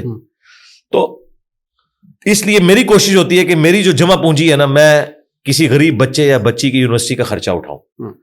یہ 2014 میں میری وائف مجھے لے کے گئی, تو میں اسے اس شرط پہ لے کے گیا کہ اس کے بعد میں نے نہیں حرم آنا, میں اس کو بہتر کام میں لگاؤں نا. میں نے تو ریشو پروپورشن دیکھنی ہے. حج ہم نے کر لیا, اور میں نے کعبے میں اس سے عہد لیا تھا کہ اب ہم نے واپس نہیں ادھر آنا. اب لوگ اسے کہیں گے فینیٹک ہونا, نہیں میرے بھائی, میں تو دیکھوں گا نا کہ مجھے نفع کہاں سے آتا ہے. ٹھیک ہے, تو نفع تو مجھے اس معاملے میں, نبی اسلام نے بھی ایک ہی حج کیا نا زندگی میں, عمرے 4 کیا, ان میں سے بھی ایک قضا والا تھا. ٹھیک ہے نا, جس کے پاس استطاعت ہے وہ ضرور کرے. ہماری جمع پونجی اتنی ہے کہ یا ہم عمرہ کر لیں یا کسی غریب کی مدد کر لیں, تو ہم وہی کریں گے جو اس وقت ضرورت ہے پاکستان کو, پاکستان کی غریب عوام کو. اس کے پیچھے کوئی اور ریزن نہیں ہے. مجھے کوئی مفت بھی لے جائے, سعودی حکومت بھی آفر کرے, تب بھی میں نہیں جاؤں گا. اب ضرورت نہیں. لیکن لوگ اس سے پھر یہ نکال لیتے ہیں کہ پھر حج کی ضرورت ہی نہیں, ہم ساری غریبوں کی مدد. نہیں, حج فرض تو آپ نے کرنا ہے. نہیں, میں سمجھ گیا, لیکن میں پبلک کے لیے آپ سے کوشچن کر رہا ہوں کہ جو لوگ یہ کہتے ہیں فرض حج بھی نہیں کرتے کہ یار غریبوں کی مدد, جو کہتے ہیں نا فرض حج نہیں کرنا, وہ کافر ہے, گمراہ نہیں, کافر ہے. اسلام کی بنیاد 5 چیزوں پہ, بخاری مسلم میں ہے. کلمہ شہادت کے بعد نماز, زکوٰۃ, حج اور رمضان کے روزے. اور قرآن میں واضح ہے کہ جو استطاعت رکھتا ہے سورہ آل عمران میں, وہ اللہ کے گھر کا حج کرے. اور اگر کوئی بے پرواہی کرتا ہے نا تو اللہ تعالیٰ غنی ہے سارے جہان والوں سے. یہ ذہن میں رکھیے گا. حج چھوڑنے والا جان بوجھ کے اور اس کی تحقیق کرنے والا تو دار اسلام سے ہی خارج ہے. یہ تو آؤٹ آف کوسچن ہے. لیکن مجھے بتائیں, یہ کون سا حج ہے, یہ کون سا عمرہ ہے کہ جاتے ہوئے بھی رشتہ داروں کو مل کے جاتے ہیں, انہیں تکلیف دیتے ہیں. یہ کہاں ہے کہ آپ نے ہر دفعہ مل کے جانا ہے؟ وہ اس لیے مل کے جاتے ہیں جب ہم واپس آئیں ہمیں مبارکباد دینے آئے. یار تم لوگ عذاب الہی بنے ہوئے ہمارے لیے, اور نہ مبارک دیں الٹا وہ گلا کرتے ہیں. یار اللہ کے لیے گئے تھے, جاؤ یار جاؤ. ٹھیک ہے, ٹھیک ہے. پورا سال سودی کام کرتے ہیں, دودھ میں ملاوٹ کرتے ہیں, اور 2 نمبر مال بیچتے ہیں, اور جا کے جی میں رمضان شریف میں اعتکاف بیٹھتا ہوں مسجد نبوی میں. لعنت ہے تیرے اوپر. ٹھیک ہے, اگر رزق حلال نہیں تو نے کمایا. یہ میں میجورٹی کی بات کر رہا ہوں, یہ نہ سمجھیے گا چند ایک لوگ, میجورٹی حرام خور ہے. اور یہ میں آپ کو بتاؤں, یہ جتنے اوپر لیول پہ ہیں سب نے چھکے مارے ہوئے ہیں. ہاں, کہیں نہ کہیں چھکا ضرور مارا ہے تو تب اوپر پہنچے ہیں, اللہ ماشاء اللہ. ہاں, یہ ذہن میں رکھیے گا. اور اس کے بعد وہ مومن ہو جاتے ہیں. تو اس لیے نا فرض والا ضرور کام کریں, یہ عمرے اور حج ضرورت سے زیادہ دوسرے غریب لوگوں کے دلوں پہ یہ چھریاں چلاتے ہیں جب ان کو ملتے ہیں جا کے, اور پھر ایکسپیکٹ کرتے ہیں کہ وہ لوگ مٹھائیاں ان کے لیے لے کے آئیں, کوئی نہ کوئی تحفہ لے کے. آپ ان کو نوٹ کریں, کوئی گمنامی میں نہیں جاتا, تو اس کا مطلب ہے یہ جا رہے کس لیے ہیں, تاکہ باقیوں کو بتائیں کہ ہم کام ڈال کے آئے ہیں. ٹھیک ہے, اور وہ انہوں نے اجر دنیا میں لے لیا, آخرت میں زیرو اجر ہے. وہ مسلم کی حدیث ہے, قیامت والے دن ایک سخی کو, ایک شہید کو بلایا اور ایک عالم کو بلایا جائے گا, اللہ تعالیٰ اسے نعمتیں گنوائے گا. شہید کہے گا یا اللہ جان دے دی اور کیا کرتا, فرمایا اس لیے دی کہ تاکہ لوگ تجھے بہادر کہیں اور تیری بڑی تعریف ہوئی ہے, لوگوں نے کہہ دیا اوندا منہ کر کے تجھے جہنم میں پھینکوں گا, اور پھینک دے گا اللہ تعالیٰ. اور سخی کہے گا یا اللہ کوئی جگہ نہیں تھی جہاں تو نے حکم دیا اور میں نے خرچ نہ کیا. اللہ تعالیٰ فرمائے گا اس لیے کہ لوگ تجھے سخی کہیں, اور تجھے دنیا میں سخی کہا گیا, تجھے اجر مل چکا. اور عالم, جو یہ کہتے ہیں عالم عالم اور ڈگریاں, تو وہ اللہ تعالیٰ فرمائے اس لیے کہ تاکہ آج کے دور میں اشتہار میں تیرے نام کے ساتھ دمیں لگیں. ان کا نام چھوٹا لکھتے ہیں نا کسی, وہ سمجھتے ہیں کہ میرا مرتبہ انہوں نے کام کر دیا اسے, جب تک ساتھ وہ 5-6 ہاں وہ القابات نہ لکھیں, اور وہ القابات بھی شرما رہے ہوتے ہیں کہ کس بندے کے ساتھ ہم اٹیچ ہوئے ہیں, وہ ایسے القابات ہوتے ہیں. استاذ العلماء تو ساروں کے ساتھ لگایا ہوا ہے انہوں نے. تو اللہ تعالیٰ فرمائے گا تو نے تو اس لیے کیا کہ تجھے لوگ قرآن کا عالم کے, تو دنیا میں تیری تعریف ہو چکی. ٹھیک ہے نا, اب میرے ہاں کوئی اجر نہیں ہے. تو یہ ریاکاری بنی ہوئی ہے. یہ میں تلخ باتیں اس لیے کرتا ہوں کہ میرے پاس لیسنس ہے یہ باتیں کرنے کا. داڑھی, پگڑی, کرتا شلوار, یہ میں کالر بھی دوسرے والا نہیں یوز کرتا. اگر ایک پیورلی گیٹ اپ, اور یہ میں بتاؤں یہ میں نے گیٹ اپ بھی صرف اس لیے بنایا کہ کوئی مذہب سے محبت رکھنے والا بندہ, شیطان اسے یہ نہ ورگلائے کہ اس کی داڑھی پوری نہیں ہے, اس کی فلاں چیز نہیں ہے. اگر ان چیزوں سے اٹریکٹ ہوتا ہے نا, ٹھیک ہے, میں یقین کریں میں تو ایسی گمنامی کی زندگی گزارنا چاہتا ہوں کہ میں مطلب یہ پگڑی کیا, میں تو سر کے بال بھی آپ کی طرح مڑوا دوں, مجھے کوئی ضرورت نہیں ہے. لیکن یہ انڈیا, پاکستان, بنگلہ دیش میں آپ کو حکمت کے ساتھ یہ سارے معاملات لے کے سنت تو اپنی جگہ ہے بے شک, لیکن یہ بھی لے کے چلنے پڑتے ہیں کہ تاکہ ان کو جو یہ داڑیاں ناپتے ہیں, پگڑیاں دیکھتے ہیں, اور ہماری دعوت پھیلی اسی وجہ سے, وہ کہتے ہیں یار گیٹ اپ ماشاءاللہ سنت کے مطابق ہے. اگے پاوے کوڑ مارو, ہمارا سچ بھی نہیں بکنا تھا اگر ہمارا گیٹ اپ ایسا ہوتا جو ان کو بتایا جاتا ہے سنت کے مطابق نہیں ہے. تو ہم نے کہا ٹھیک ہے, نور اللہ نور کرتے ہیں, سنت کا ثواب بھی کمائیں گے اور ان کے مولویوں کا مقابلہ کریں گے گیٹ اپ میں. آؤ کوئی بندہ میری شکل سے پہچان کے بتائے کہ میں کس فرقے سے ہوں, میری باتوں سے نہیں پہچان سکتے. شکل دیکھ کے کبھی کہتے ہیں یہ دیوبندیوں والی شکل ہے, بریلویوں والی ہے, جب توحید سنتے ہو کہتے ہیں توبہ توبہ توبہ, تو وہابیوں بھی پیچھے چھوڑے ہوا ہے. اور جب اہل بیت پہ بات سنتے ہو کہتے ہیں شیعہ تے شاہی کوئی نہیں ہے, انجینئر تے پتہ نہیں کتنے ٹور گیا. یہ ہے بات سچائی کی, ٹھیک ہے نا. تو گیٹ اپ اڈاپٹ کیا, لیکن بات کی علم کی, تو ہم کوشش کرتے ہیں کہ پازیٹیولی لوگوں تک بات پہنچائیں. تو علی بھائی میں لاسٹ ٹائم جب آپ سے پوڈ کاسٹ کی نا, تو کچھ لوگوں نے نیچے کمنٹ میں اپنے دوستوں کو مینشن کیا کہ یہ سنو. تو ایک میں نے کمنٹ نیچے دیکھا, دوست نے اس کو منع کہ یار نہ سنی, اس نے یہ لکھا ہوا تھا کہ ان کو بالکل نہ سنی, بس میں تجھے بتا دوں گا, سننا نہیں ہے تو. ہاں جی, وہ یہ کامیابی ہے ہماری, انہیں پتہ ہے. لوگ کہتے ہیں کہ علی بھائی سے بچنے کا طریقہ یہ کہ ان کو سنیں نہ, کیونکہ سنو گے تو پھر تم کہیں نہ کہیں جو ہے وہ آپ نہیں بچ سکیں گے, کیونکہ آپ کے بچوں نے سننا ہے. یہ میں آپ کو بتا دوں, انہوں نے پرائمری اسکول سے بھاگے ہوئے مولوی جو مدرسوں میں آئے تھے انہیں نہیں سننا, انہوں نے ایک کوالیفائڈ انجینئر کو سننا ہے. ٹھیک ہے, جو تھرو آؤٹ اسی تعلیم سے انہیں یونیورسٹی سے گزرا ہے, پوزیشن ہولڈر رہا ہے, جسے دنیا کا پتہ ہے. انہوں نے تمہاری باتیں نہیں سننی. ٹھیک ہے, تم نے اس چیز کو نہیں تسلیم کرنا. جس طرح یورپ میں جو تبدیلیاں آ رہی تھیں اس وقت ٹرکی نے اسے فیل نہیں کیا, سلطنت عثمانیہ ٹوٹ گئی. وہ اسی چکر میں پڑے رہے کہ اس گولے میں جناب سور کی چربی ڈلتی ہے, اس میں یہ ہوتا ہے, تو بس رہ گئے پیچھے, پھر رہ گئے. اور پہلے تو مولویوں نے پرنٹنگ پریس کے اوپر بھی فتوے لگا دیے. تو ٹھیک ہے, اور یہ میں بتاؤں یہ ان کے بڑوں کی سنت ہے, قرآن میں بھی آیا ہے وقال الذين كفروا لا تسمعوا لهذا القرآن والغوا فيه لعلكم تغلبون. کافر کہتے ہیں قرآن نہیں سننا. ہاں, اور جب قرآن پڑھا جائے شور مچا دیا کرو, یہی ذریعہ ہے کہ غالب آ جاؤ. یہ بھی کہتے ہیں کہ نہ سنو تو تم غالب آ جاؤ گے. سرکار لیکن یہ ہو نہیں نہ سکتا, کیونکہ مجھے آپ کے بچوں تک پہنچنے کے لیے آپ کا دروازہ تبلیغی جماعت کی طرح کھٹکھٹانے کی ضرورت نہیں ہے. میں ڈائریکٹ بیڈ روم میں ان کے موبائل کے اندر پہنچوں گا یوٹیوب کے ذریعے.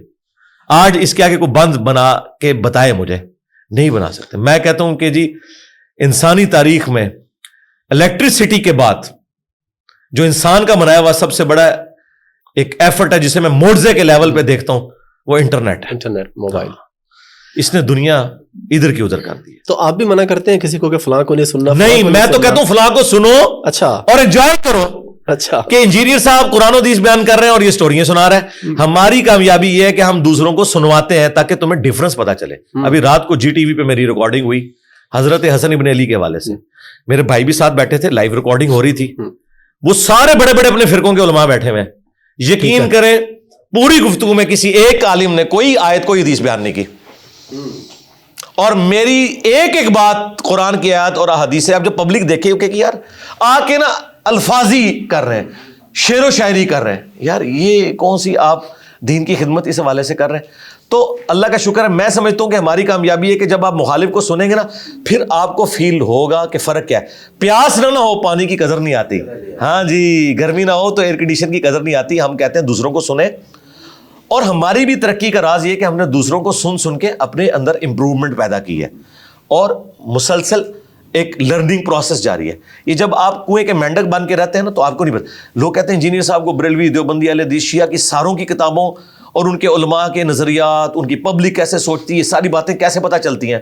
بھائی اس لیے کہ میں یہ نہیں کہتا کہ میں نے شیعہ کو نہیں سننا, میں نے وہابیوں کو نہیں سننا, میں سب کو سنتا ہوں, ان کی کتابیں پڑھتا ہوں, پھر انالیسس کرتا ہوں, تو تب میرا نالج انہانس ہوا ہے نا. اس لیے مولوی میرا مقابلہ نہیں کر سکیں گے کیونکہ یہ کبھی بھی اس کنویں سے باہر نہیں نکل سکتے. ان کی تربیت یہ ہوئی ہے کہ اپنے بزرگوں کو سننا ہے. تو ان کو ایک لمحے کے لیے ذرا پوچھیں, ابھی تمہاری 2 نمبری چیک ہوگی کہ تمہارے جو مخالف ہیں اگر وہ بھی یہی کہنا شروع کر دیں کہ ان کو نہیں سننا, کہتے ہیں نہیں نہیں یہ نہیں ہونا چاہیے. ہاں یہ کہیں گے, مثلا دیوبندی علماء کیا کہیں گے کہ یہ بریلوی علماء جو اپنی پبلک کو کہہ رہے ہیں کہ دیوبندیوں کو نہ سنو, کہیں گے بڑے غدار ہیں, کہیں گے نا. تو سرکار پھر جو چیز آپ آلریڈی مانے ہوئے ہیں تو اپنے باری آئے تو پھر آپ وہی والی بات ہے کہ وہ ایک ساس کہتی ہے کہ جی میرا جو داماد ہے وہ اس طرح ہونا چاہیے, اور جب اپنی بہو کی باری آتی ہے تو بیٹے کو بالکل اپوزٹ دیکھنا چاہتی ہے. تو یہ کام تو نہ کریں, تو یہ ناکام ہو جائیں گے. میں آپ کو بتاؤں پریکٹیکلی میں نے انہیں ویٹیکن سٹی میں پھینک دیا, ہاں اس فیلڈ سے آؤٹ ہو چکے ہیں. یہ آپ نہ مانے اس چیز کو, اپنے مدرسوں میں بیٹھے ہیں, یہ مدرسے اب ویٹیکن سٹی بن چکے ہیں. پبلک نہیں ان کی بات سنتی. یار جمعے کے خطبے میں دوسری اذان کے وقت 80% لوگ آتے ہیں, یہ علماء کی حالت ہے. اور آپ یہاں ہماری اکیڈمی میں آئے, میرے آنے سے پہلے یہ ہال بھرا ہوا ہوتا ہے, اور یہ یہاں سے نہیں آتے بندے, پوری دنیا سے لوگ آتے ہیں, ہر دفعہ نئے لوگ آتے ہیں, نہ بھی کو فرق نہیں پڑتا. اور یوٹیوب پہ تو آپ دیکھ رہے ہیں ماشاءاللہ. اور ہمارے یہاں پہ ایک دوست بیٹھے ہیں ڈاکٹر ڈینٹسٹ ہے, وہ بھی کہتے ہیں جمعے کو میں علی بھائی کا ایک لیکچر گھر پہ سن لیتا ہوں, پھر نماز پڑھنے چلے جاتا ہوں, میں مسجد میں جا کے نہیں سنتا خطبہ. ظاہر ہے جی, یہ اب سٹوریاں سنا رہے ہیں. میں تو کہتا ہوں اس سے اگلا ورژن ہونا چاہیے, مسجد میں جائیں اور علماء کو بتائیں کہ یار تیاری کر کے یار آؤ, جس چیز کا کھا رہے ہو تم سے تو فزکس کا پروفیسر بہتر ہے, وہ ایک دن پہلے تیاری کر کے تو جا کے ایف ایس سی کے اسٹوڈنٹس کو پڑھاتا ہے. یار تم لوگوں نے ہفتے میں ایک دن اور ٹوٹل 52 ہفتے آتے ہیں, بس 52 تقریریں کو اچھی سی یاد کر لو, سال بعد تقریر واپس آئے گی, قرآن کا ترجمہ شروع کر دو یار. لیکن نہیں, وہی کہانیاں لے کے چل رہی ہیں. اچھا علی بھائی, ایک بڑا ہی امپورٹنٹ مسئلہ پہلے بھی کئی بار ڈسکس ہو چکا ہے, لیکن میں چاہتا ہوں ہماری آڈینس تک دوبارہ پہنچے. طلاق کا مسئلہ, 1 ہے 3 ہے, اکٹھی دینی چاہیے, اکٹھی دے دے تو کیا شمار ہوتی ہے. یہاں پہ پھر لوگ فوراً مسلک تبدیل کر لیتے ہیں, پہلے ایک مسلک میں ہوتے ہیں, جب ہو جاتا ہے تو پھر وہ چینج کر لیتے ہیں. قرآن و حدیث کی روشنی میں طلاق کا پروسیجر کیا ہے, اور اگر کوئی بندہ 3 بول بیٹھا ہے تو اس کی کیا ہے, اس کے بعد رجوع ہے یا نہیں ہے, ایک کے بعد ہے یا نہیں ہے, تفصیل سے پلیز اس مسئلے کی. دیکھیں جو اہل سنت کی جتنی کتابیں ہیں, جتنے ائمہ ہیں, وہ تو متفق ہیں کہ ایک مجلس کی 3 طلاقیں 3 شمار ہوں گی, اور اس کے بعد رجوع نہیں ہو سکتا. ٹھیک ہے. اور حلالہ بھی نہیں ہو سکتا, وہ تو حرام ہے. وہ تو ایک نیچرل حلالہ ہے, ٹھیک ہے, کہ اس نے کسی اور جگہ شادی کی, بائی چانس ہو گیا, وہ ایک علیحدہ معاملہ. ٹھیک ہے. اب آپ نے پوچھا طلاق اسلام میں طلاق 1, ٹھیک ہے, اس کے بعد دوسری طلاق دینے کی ضرورت نہیں. ٹھیک ہے. 3 مہینے بعد وہ عورت آپ کے نکاح سے نکل جائے گی. 3 مہینے تک وہ طلاق رجی ہوگی, یعنی ریورسیبل ہے. ٹھیک ہے. آپ واپس آ سکتے ہیں. 3 مہینے کے بعد, یعنی عورت 3 دفعہ پاک ہوتی ہے پیریڈز کے بعد, جی جی, آلموسٹ 90 دن کے بعد وہ طلاق بائن بن جائے گی. یعنی وہ طلاق کے بعد اب آپ کا نکاح بھی ٹوٹ گیا, اب آپ اپنی مرضی سے اس کی طرف رجوع نہیں کر سکتے. اس کی مرضی آپ سے شادی کرے دوبارہ, ٹھیک ہے, نئے حق مہر کے ساتھ, نئے نکاح کے ساتھ, وداؤٹ حلالہ. اب یہاں پہ نہیں ظاہر ہے ایک طلاق کی بات ہے نا. ہاں جی, اور اس کی مرضی کسی اور کے پاس چلی جائے. لیکن قرآن میں آیا کہ اگر وہ عورت اسی شوہر کے پاس واپس آنا چاہتی ہے جس نے اسے ایک طلاق دی تھی, اور طلاق بائن بن گئی, تو ان عورتوں کو ان کے انہی شوہروں کی طرف لوٹاؤ تم. ٹھیک ہے. کیونکہ بعض اوقات بیچ میں بدماش قسم کے سالے پڑ جاتے ہیں نا, وہ کہتے ہیں نہیں اسی طرح نہیں جان دینا. اس ٹائم تو وہ کہتے ہیں, بعد میں وہ اپنی بیویوں کے ہاتھوں اپنی بہنوں کو ذلیل کرواتے ہیں. عورت کی عزت اس کے خاوند کے گھر میں ہی ہے. اب یہ جو بات ہے نا کہ 3 طلاقیں کٹھی, کیوں 3 طلاقیں کٹھی دیتے ہیں یہ لوگ؟ اس لیے کہ ان کے پاس دین کا علم ہی نہیں. شادی کرنے کا شوق ہے, طلاق کے مسائل ہی نہیں پتا. میں نے جب کبھی کسی کا نکاح پڑھایا نا اسے بتایا کہ بھائی 3 طلاقیں کبھی دماغ میں بھی نہیں سوچنی, ایک بھی نہیں سوچنی, کیونکہ ابو داؤد میں حدیث ہے اللہ تعالیٰ کو حلال چیزوں میں سب سے ناپسند طلاق ہے. حلال اس لیے رکھی کہ بعض کا جینون ضرورت ہوتی ہے, ادروائز یہ اللہ کو پسند نہیں. مسلم میں حدیث ہے کہ شیطان کا تخت پانیوں پہ لگا ہوا ہے, شام کے وقت اس کے چیلے آ کے اسے مختلف گناہوں کی خبر دیتے ہیں کہ آج فلاں سے فلاں گناہ کروایا, فلاں سے فلاں. وہ خوش نہیں ہوتا. جب ایک چیلا کہتا ہے نا آج میں نے میاں بیوی میں علیحدگی کروا دی, وہ اسے معانقہ کرتا ہے. جب پھر ڈا کے ملتا ہے تو کم صحیح پایا بھائی, کیونکہ ہوں جدوں لادہ ہون گے نہ آتے معاشرے کے لیے وہ بچے ناسور بنیں گے. تو یہ اتنا نازک رشتہ ہے, اس میں ایجوکیٹ لوگوں کو کرنا چاہیے کہ ایک طلاق دیں اور وہ بھی ضرورت پڑے تو, ادروائز ضرورت کوئی نہیں ہے. قرآن میں سٹیپ بتائے گئے نا کہ آپ نے پہلے اپنے بستر سے ان کو الگ کرنا ہے, اور پھر بہت ضرورت ہو تو آپ بس اس طرح سرزنش والا مار سکتے ہیں جس طرح چھوٹے بچے کو مارا جاتا ہے. یہ نہیں کہ ہڈی پسلی اس کی توڑ دینی ہے, ایسا معاملہ نہیں کرنا, اور وہ بھی ایک ایکسٹریم کیس کے اندر ہے.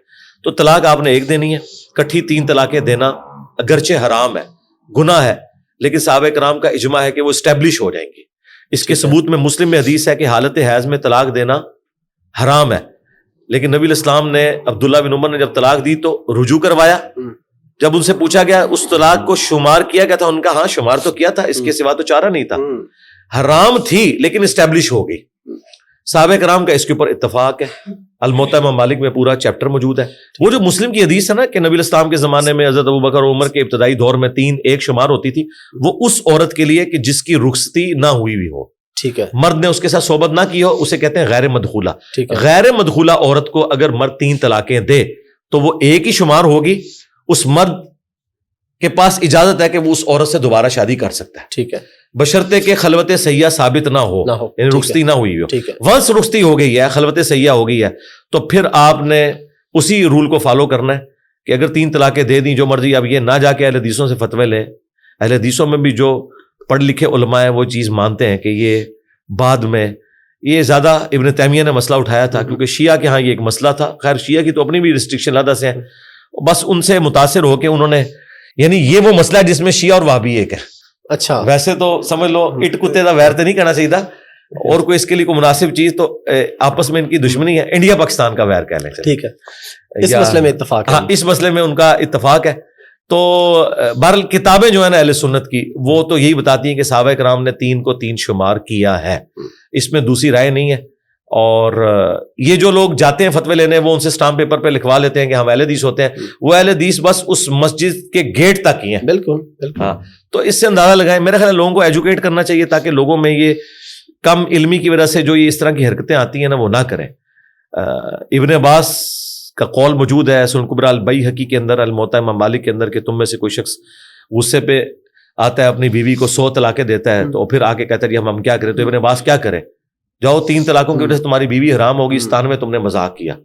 تو یہ اس وقت ایک ٹرینڈ چلا تھا. حضرت عمر نے جو 3 کو 3 کیا تھا نا, انہوں نے ایک ایگزیکٹو آرڈر کے طور پر غیر مدخولہ کے لیے بھی کر دیا تھا, کیونکہ دوسرے ملکوں سے عورتیں آ رہی تھیں اور مرد پھر وہ نکاح ہوئے ہوتے تھے, رخصتی کے بعد میں ہوتی تھیں, تو مذاق بنایا ہوا تھا. تو حضرت عمر نے کہا اب جو یہ کہے گا نا میں وہ 3 ہی اسٹیبلش کروں گا, رخصتی سے پہلے بھی اگر دے گا تو 3 اسٹیبلش کروں گا. یہ الموطا امام مالک میں پورے چیپٹر موجود ہے, ٹھیک ہے. اور اس معاملے میں واقعی حضرت عمر کا یہ جو پولیٹیکل ڈیسیژن تھا, یہ کوئی دین نہیں ہے.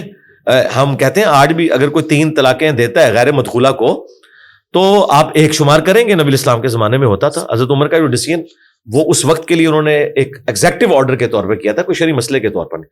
لیکن جس کی رخصتی ہوگی اس کی 3 ہی شمار ہوں گی. علی بھائی بہت شکریہ آپ کے ٹائم کا. لاسٹ پہ کوئی میسج پبلک کے لیے پلیز. مغفرت کروانے کا سب سے بہترین ذریعہ یہ ہے کہ اللہ تعالیٰ نے آپ کے پیغمبر صلی اللہ علیہ وآلہ وسلم کو جو یہ کتاب دے کر بھیجا ہے, جسے ہم نے جزدان میں رکھ کے صرف اپنی بچیوں کو بیاتے وقت نیچے سے گزارنے کا ذریعہ بنایا ہوا ہے. اس سے زیادہ اس کی کوئی اہمیت نہیں ہے. اس کو ترجمے سے پڑھیں, اور عربی فی الحال اس کی چھوڑ دیں. آپ ترجمے سے پڑھ کے ایٹ لیسٹ نالج حاصل کریں کہ اللہ نے آپ سے بات کیا کی ہے. تو اس ہدایت کو حاصل کرنے کا ذریعہ یہ ہے کہ اسے پڑھ کے سمجھیں. شہد کی شفا چاٹنے میں ہے, بوتل گلے میں لٹکانے میں نہیں ہے تعویذ بنا کے. اور قرآن کی شفا اسے جزدان میں لپیٹنا یا صرف اس کی تلاوت کرنا نہیں, بلکہ اس کے اندر دیکھیں اللہ تعالیٰ نے آپ سے کیا فرمایا. قرآن وہ مظلوم کتاب ہے جو دنیا میں سب سے زیادہ بغیر سمجھ کے پڑھی جاتی ہے. یہ اتنی مظلوم کتاب ہے, تو اس پہ ظلم نہ کریں, یہ آپ اپنے اوپر ظلم کر رہے ہیں. ٹھیک ہو گئے؟ Thank you very much.